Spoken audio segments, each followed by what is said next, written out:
வணக்கம் அன்பர்களே, வாங்க நாம இன்னைக்கு சக்கரவள்ளி கிழங்க உபயோகப்படுத்தி அடை எப்படி செய்யறதுன்னு பார்க்கலாம். அதுக்கு நான் இந்த அளவுக்கு தான் எடுத்திருக்கேன். அதனால நீங்க உங்களுக்கு தேவையான அளவு எடுத்துக்கோங்க. நான் இந்த அளவுக்கு கிழங்குக்கு 1/2 கப் அளவுள்ள கேழ்வரகு மாவை யூஸ் பண்ண போறேன். இப்ப பாருங்க, இந்த சீனி கிழங்கு ரொம்ப உடம்புக்கு ரொம்ப நல்லது. இதுல நிறைய விட்டமின்ஸ் இருக்குது, இதில் நிறைய ஃபைபர் இருக்குது. இது ரொம்ப ரொம்ப உடம்புக்கு ஹெல்த்தியான டிஷ்ஷு. இது கூட கேழ்வரகு சேர்றனால அதுவுமே இது கூட நமக்கு ஒரு எக்ஸ்ட்ரா ஒரு சத்து கிடைக்குது. அதனால் நீங்கள் இதை வாங்கும்போது இதையும் இந்த மாதிரி ட்ரை பண்ணி பாருங்கள். இந்த அடையுமே ஈவினிங் டைமில் சாப்பிட்லாம், குழந்தைங்களுக்கு கொடுக்கலாம். செஞ்சு பாருங்கள். இப்போ இதை நான் தோல் நீக்கிட்டு உங்களுக்கு காட்டுறேன். பாருங்க, துருவி எடுத்தாச்சு. இப்போ இதை நாம ஒரு பவுலுக்கு மாத்திடலாம். இப்போ பாருங்க, இதுல நான் 1/2 கப் ராகி மாவு சேர்க்கிறேன்.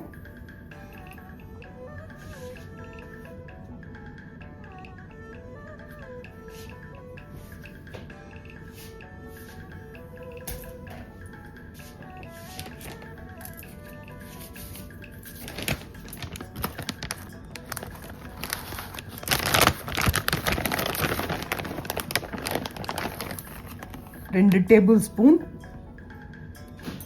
தேங்காய் சேர்க்கிறேன்.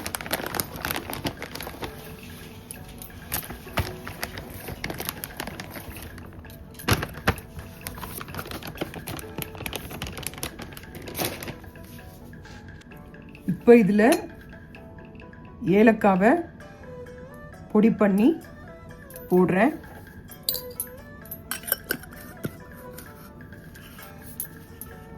அதுக்கு பிறகு நான் வெல்லத்தை இந்த மாதிரி கரைச்சி வச்சிருக்கேன். அதனால் நீங்கள் வெல்லத்தை தூள் பண்ணி கூட போட்டுக்கலாம். நான் அந்த அப்படியே அங்கங்கே கரையாமல் அப்படியே இருக்குன்னு சொல்லிட்டு இதை வெல்லத்தை தண்ணி கொஞ்சம் விட்டு கரைச்சி வச்சுருக்கேன். இதை நான் சேர்த்துட்டு நல்லா கலரி கொடுத்துக்கிறேன். நீங்களும் உங்கள் ஸ்வீட்டுக்கு எவ்வளோ தேவையோ அதுக்கேற்ற மாதிரி நீங்களும் இதை நல்லா கலரிக்கோங்க. நல்லா கலரி அடமாவு பதத்துக்கு இதை பிசையணும். தண்ணியாக இருக்கக்கூடாது. நல்லா உருண்டை பண்ண வரத்துக்கு ஏற்ற மாதிரி இதை நல்லா உருண்டை பண்ணிக்கணும்.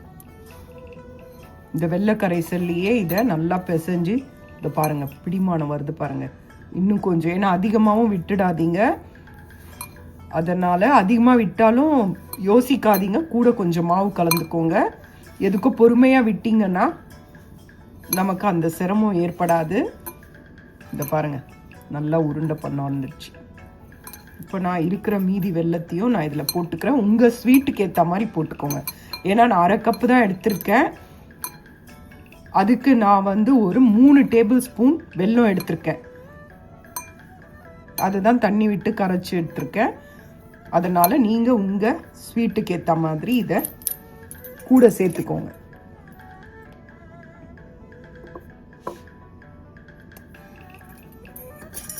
இதில் 1 ஸ்பூன் நெய் விட்டிங்கன்னா இன்னும் சூப்பராக நல்லா வாசனையாக இருக்கும். அவ்வளோதான். இது ரொம்ப சத்து உள்ள பொருளுங்க. அதனால் ஈவினிங் டைமில் குழந்தைங்களுக்கு செஞ்சு கொடுக்கலாம். இதை செஞ்சு பாருங்க. நான் உங்களுக்கு இதை உருண்டையான பிறகு காட்டுறேன். இப்போ பாருங்க, நல்லா உருண்டை பண்ணி வச்சிட்டேன். இந்த மாதிரி உருண்டை பண்ணிக்கோங்க. கொஞ்சம் தளர இருக்கணும், ரொம்ப கெட்டியாக இருக்கக்கூடாது. தளர இருக்கணும். அதனால் கொஞ்சம் தண்ணி விட்டுக்கோங்க. ஏன்னா அப்போ தான் தட்டும்போது ஈஸியாக இருக்கும். ரொம்ப கெட்டியாக இருந்தால் அடை தட்டுறதுக்கு வராது, அங்கங்கே விரிசல் வரும். நீங்கள் கொஞ்சம் தண்ணி சேர்த்துக்கோங்க. இப்போ இதுவே கூட நான் கொஞ்சம் தண்ணி சேர்ப்பேன். தட்டும் போது கொஞ்சோண்டு தண்ணி சேர்த்து திரும்பி ஒரு பெசரி அப்புறம் நான் தட்டுவேன். நீங்கள் இந்த மாதிரி உருண்டை பண்ணி வச்சுக்கோங்க.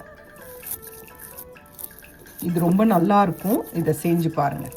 இதில் உங்களுக்கு பிடிக்கும்னா கிரேப்ஸு, முந்திரி இதெல்லாமே ஆட் பண்ணலாம். இன்னும் குழந்தைங்க ரொம்ப விரும்பி சாப்பிடுவாங்க. அது இன்னுமே நல்லா ஹெல்த்தியாக இருக்கும். அதனால் இதை மாதிரி செஞ்சு வச்சுக்கோங்க. வாங்க பார்க்கலாம். பிசைஞ்சு வச்ச இந்த மாவை நாம் பேனில் போட்டு நல்லா மெலிசாக தட்டுங்க. மீடியம் ஃப்ளேமில் வச்சுக்கோங்க. நல்லா வேகணும், அவசரப்பட்டு எடுக்காதீங்க, அப்புறம் மாவாக இருக்கும். கையை நீங்கள் நனைச்சி இதை நீங்கள் அதை அப்படியே மெலிசுப்படுத்தலாம். நான் போட்ட அளவுக்கு ஒரே ஒரு அடை தாங்க வரும். இது செஞ்சுட்டு இது ஸ்வீட்டு, அதனால் இது 2 பேர் கூட சாப்பிட்லாம் ஆஃபாக. அதனால் இதை இந்த மாதிரி தட்டிட்டு இதை சுற்றிடும் எண்ணெய் விடுங்க. பாருங்கள், தண்ணி தொட்டு தட்டியிருக்கேன். இதே மாதிரி தண்ணி கையில் தொட்டு நீங்கள் ஒரு கிண்ணத்தில் தண்ணி வச்சுட்டு இந்த மாதிரி கையை நனைச்சிட்டு இந்த மாதிரி இது மேலேயே இப்படி தட்டுங்க. அப்போ தான் கல்லோட சூடு உங்கள் கைக்கு ஏறாது, நீங்கள் மெலிசா தட்ட முடியும். பாருங்கள், இப்படி தான் தட்டணும். தட்டிட்டு இப்போ நாம் சுற்றி எண்ணெய் விட்டுடலாம். அவ்வளோதாங்க. சுற்றி ஆயில் விடுங்க. இது மீடியம் ஃப்ளேமில் இருக்கணும். இது நல்லா வேகணும். நல்லா வாசனையாக இருக்குது. நல்லா ஏலப்பொடி வாசனையும் இந்த சக்கரவள்ளி கிழங்கோட மனமும் ரொம்ப அருமையாக இருக்குது. இது செஞ்சு பாருங்கள். இது ரொம்ப ஸ்லோவாக மீடியம் ஃப்ளேமில் வச்சு வேக விடுங்க. இது கொஞ்சம் வேகிறதுக்கு டைம் எடுக்கும். இப்போது உங்களுக்கு இந்த தோசை கரண்டிலேயே ஷார்ப்பாக இருக்க பொருளால் ஒரு ஹோல்ஸ் போட்டுக்கோங்க. அப்போ தான் ஆயில் உள்ளே இறங்கும். ஹோல்ஸ் போட்டுட்டு அது வழியாக இந்த ஆயில் உள்ளே இறங்குச்சிங்கன்னா உங்களுக்கு வேகிறது கொஞ்சம் ஈஸியாக வேகும், சீக்கிரமாகவும் வெந்துடும். நான் ஃபோர்க்கால் இந்த மாதிரி குத்தி விட்டுருக்கேன். அப்போ தான் அந்த எண்ணெய் உள்ளே இறங்கும். நீங்களும் அதே மாதிரி ஷார்ப்பான பொருள் வச்சு ஹோல்ஸ் போடுங்க. அப்போ தான் உங்களுக்கு அது சீக்கிரம் வேகும், நல்லாவும் இருக்கும். இப்போ இதை நாம் திருப்பி போடலாம்.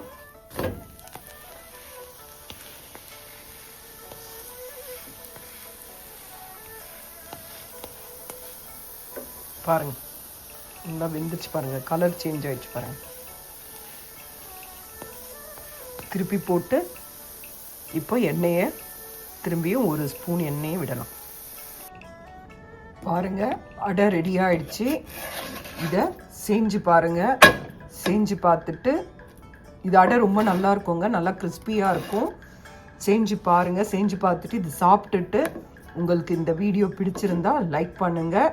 இந்த டிஷ் பிடிச்சிருந்தாலும் லைக் பண்ணுங்கள். இது ரொம்ப நல்லா இருக்குங்க. செஞ்சு பாருங்கள்.